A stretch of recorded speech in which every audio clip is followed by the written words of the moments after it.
आज 1 सितंबर 2020 को online admission की डेट आ ही गई।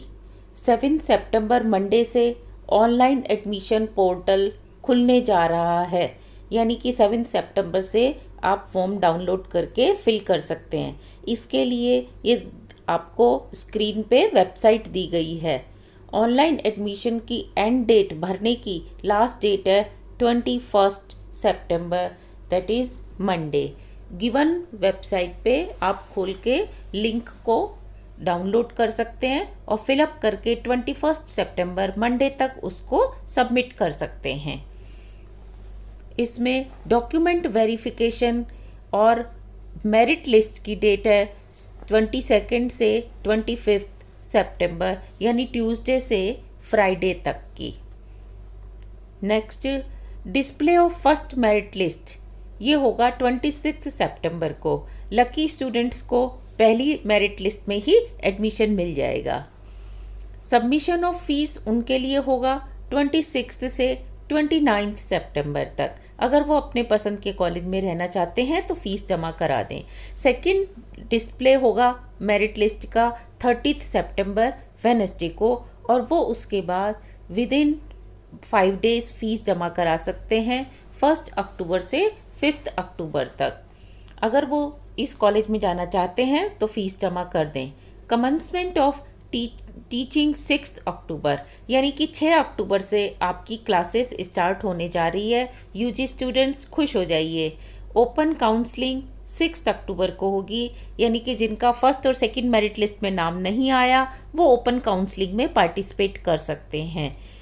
इसमें 10% मैक्सिमम 10 मार्क्स तक की वेटेज मिलेगी एडमिशन के दौरान आपको, जिसके लिए नेशनल टैलेंट अवार्ड अगर एनसीईआरटी से मिला है तो आपको 5 मार्क्स मिलेंगे। साथ में अगर आपने किसी स्पोर्ट्स में किया है तो उसकी भी कैटेगरी है। जैसे अगर आपने सेम सब्जेक्ट में 12th किया है और आप उसी सब्जेक्ट में अगर अंडर ग्रेजुएशन में एडमिशन लेना चाहते हैं तो आपको 5% की वेटेज मिलेगी, और चेंज करेंगे तो 5% की वेटेज नहीं मिलेगी।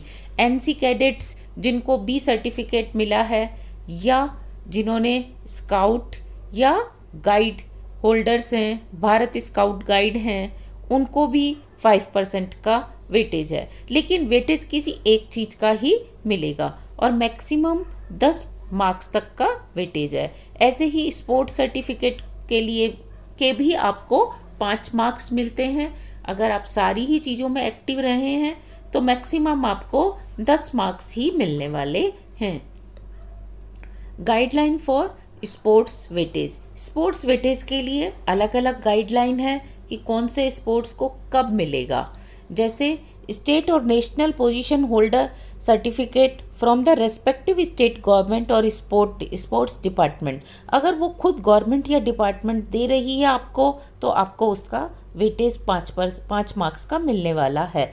और अगर वो गवर्नमेंट इशू नहीं करती है वहाँ की, या स्पोर्ट्स अथॉरिटी वहाँ का सर्टिफिकेट इशू नहीं करती है, तो उसके लिए आपके पास अलग क्राइटेरिया है। जैसे आप देख सकते हैं कि state position holder certificate of authority will be required from concern national federation और स्टेट एसोसिएशन। आपका इसमें पार्टिसिपेशन नेशनल पार्टिसिपेशन या इंटरनेशनल पार्टिसिपेशन होना चाहिए, तभी आपको इसके 5 मार्क्स मिलेंगे।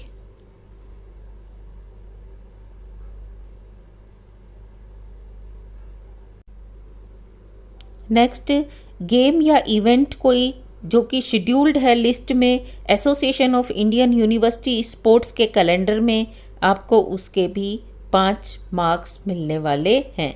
कि यानी आपने ऐसे किसी गेम में पार्टिसिपेट किया हो जो कि association of Indian university sports के कैलेंडर में हो, या ऐसा टूर्नामेंट जो कि organised by recognised federation association duly affiliated with state Olympic association या इंडियन ओलंपिक एसोसिएशन या ministry of youth affairs and sports से ऑर्गेनाइज्ड हो और आपने उस टूर्नामेंट में पार्टिसिपेट किया है तो आपको उसके 5 मार्क्स मिलने वाले हैं।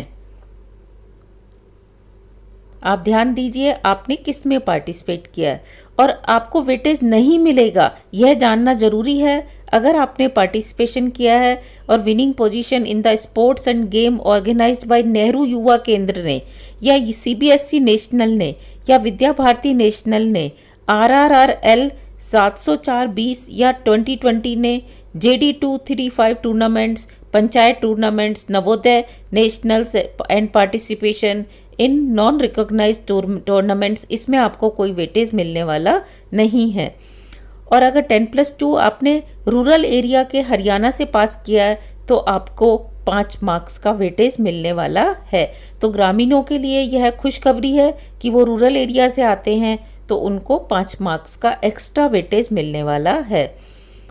डॉक्यूमेंट्स का वेरिफिकेशन ओनली ऑनलाइन ही होगा first semester of under graduate classes. Online verification के लिए गवर्नमेंट कॉलेजेस के रेस्पेक्टिव डिस्ट्रिक्ट्स का रैंडम बेसिस से सिलेक्शन होगा and with in 48 hours of submission इनका वेरिफिकेशन मस्ट है। अगर आपका रजिस्ट्रेशन फॉर्म सबमिट हो गया है तो उसके 48 आवर्स में वेरिफिकेशन करना कॉलेज के लिए मस्ट है।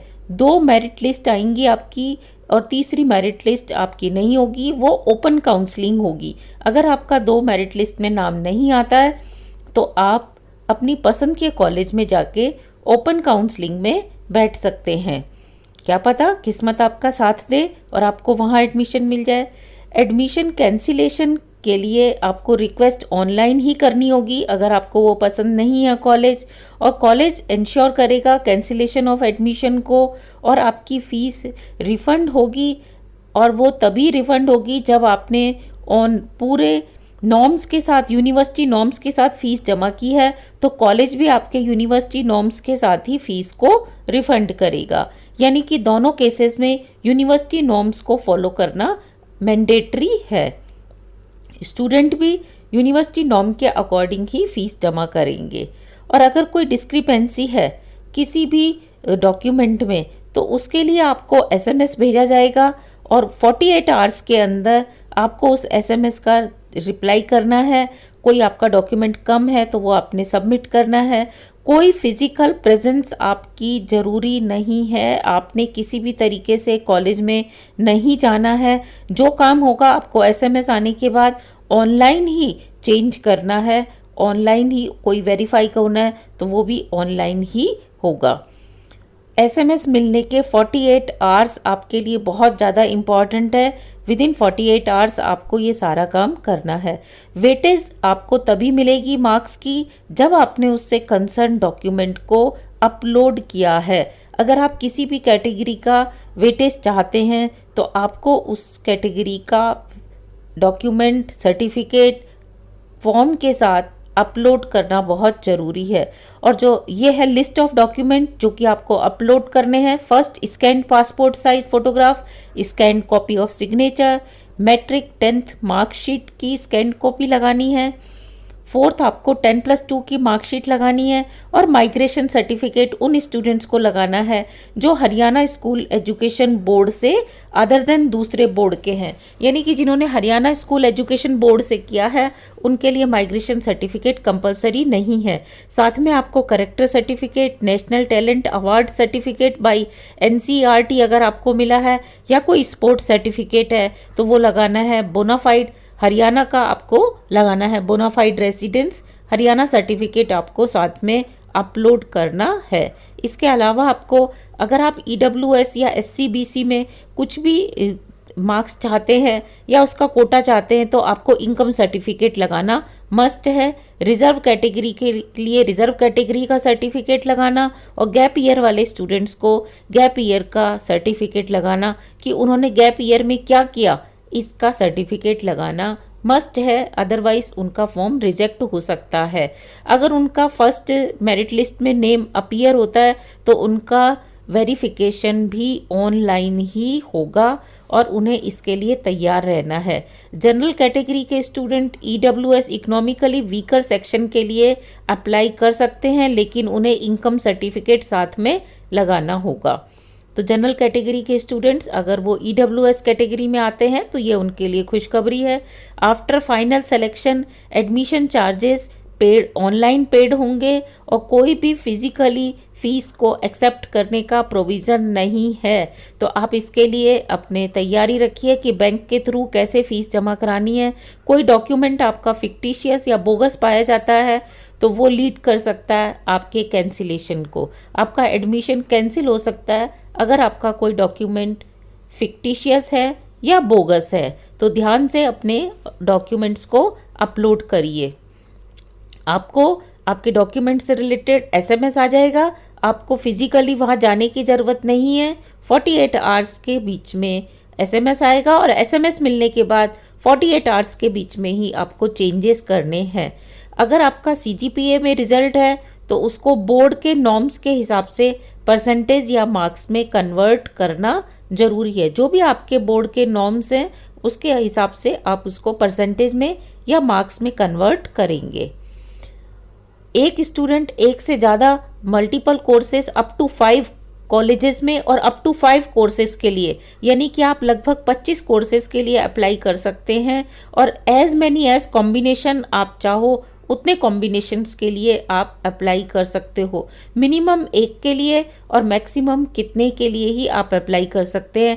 माइग्रेशन सर्टिफिकेट उन्हीं स्टूडेंट्स को लगाना है जो हरियाणा स्कूल एजुकेशन बोर्ड के नहीं है और उन्हें विद इन 10 डेज, जिस दिन उनका एडमिशन कंफर्म हो जाता है, उन्हें विद इन 10 डेज अपना माइग्रेशन सर्टिफिकेट सबमिट करना है। अदरवाइज उनका एडमिशन कैंसिल हो सकता है क्योंकि कॉलेज की आरआर के साथ माइग्रेशन सर्टिफिकेट जरूर जाता है। कैटेगरी परसेंटेज, इसमें आपको all India open category seats जो हैं वो 15% हैं, जिसमें पूरे इंडिया के स्टूडेंट्स उन 50% सीट्स के लिए अप्लाई कर सकते हैं। किसी भी कॉलेज की किसी भी कोर्स की जितनी भी सीट्स हैं उसका 15% और 85% है स्टेट कोटा, यानी कि उसमें केवल हरियाणा के स्टूडेंट्स ही एडमिशन के लिए अपने क्लेम को कर सकते हैं। इसके अलावा आपको एक पूरी लिस्ट दी गई है जिसमें आपको अलग अलग कैटेगरीज के लिए कितने % सीट्स रिजर्व हैं उसका पूरा ब्यौरा है। आप उसको ध्यान से पढ़ सकते हैं और पूरे हरियाणा स्टेट की जितनी भी पॉलिसीज़ हैं, जिस कैटेगरी के लिए जितनी भी परसेंटेज रखी हुई है उतनी परसेंटेज आपको हर हालत में, हर कॉलेज में, हर कोर्स में मिलने वाली है। तो इसके लिए आप अच्छा होगा कि एमडीयू की वेबसाइट या हरियाणा गवर्नमेंट की वेबसाइट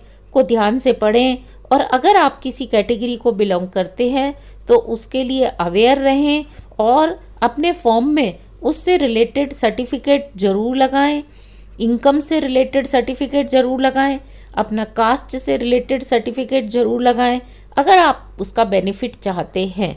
नहीं तो आप बेनिफिट को क्लेम नहीं कर सकते। तो स्टूडेंट्स, आप क्योंकि पहली बार कॉलेज का फॉर्म भरने जा रहे हैं तो आपने इन सब बातों का बड़े ध्यान से फॉलो करना है। कोई सर्टिफिकेट छूटना नहीं चाहिए। आप अपनी परसेंटेज देख सकते हैं और आप किस कैटेगरी में आ रहे हैं उसको अच्छे से चेक करके फिर आप फॉर्म भर सकते हैं। वैसे सभी स्टूडेंट्स को पता होता है कि मेरे को कितने परसेंटेज मेरा कोटा है, फिर भी आप एमडीयू या हरियाणा गवर्नमेंट की साइट पे जाके रिजर्व कैटेगरी की टेबल को देख सकते हैं। मैंने भी इस वीडियो के एंड में आपको एक लिस्ट दी है, आप उस लिस्ट को फॉलो कर सकते हैं। साथ में रोस्टर का क्या प्रोसेस है कि अगर किसी एक कैटेगरी का स्टूडेंट अप्लाई नहीं करता है तो उसकी सीट कौन सी कैटेगरी के स्टूडेंट को जाएगी। तो आप इसके लिए भी रोस्टर के नियम को ध्यान से पढ़ लें कि अगर फिजिकली हैंडीकैप्ड अवेलेबल नहीं है तो वो सीट किसको मिलने वाली है और किन कंडीशंस में मिलने वाली है। हो सकता है आपकी ये छोटी सी जानकारी आपको आपके पसंद के कॉलेज में एडमिशन दिलवा दे और आपकी छोटी सी अज्ञानता आपको आपके एडमिशन से वंचित भी कर सकती है। तो स्टूडेंट्स अलर्ट रहिए। ये मैं आपको एक और लिस्ट दे रही हूँ जिसको आप वीडियो पॉज करके अच्छे से देख सकते हैं कि कौन सी कैटेगरी के लिए कितने % कोटा है। रोस्टर के लिए आप अलग से एमडीयू की साइट पे देख सकते हैं या हरियाणा गवर्नमेंट की साइट पे देख सकते हैं कि अगर इनमें से किसी कैटेगरी का स्टूडेंट नहीं है तो वो सीट उसके बदले कौन सी कैटेगरी के स्टूडेंट को मिलने वाली है। अगर आपको ये वीडियो अच्छा लगा तो प्लीज़ अपने सारे फ्रेंड्स के साथ इसको शेयर करिए और आप भी फ़ायदा उठाइए और स्टूडेंट्स को भी बताइए। Thank you.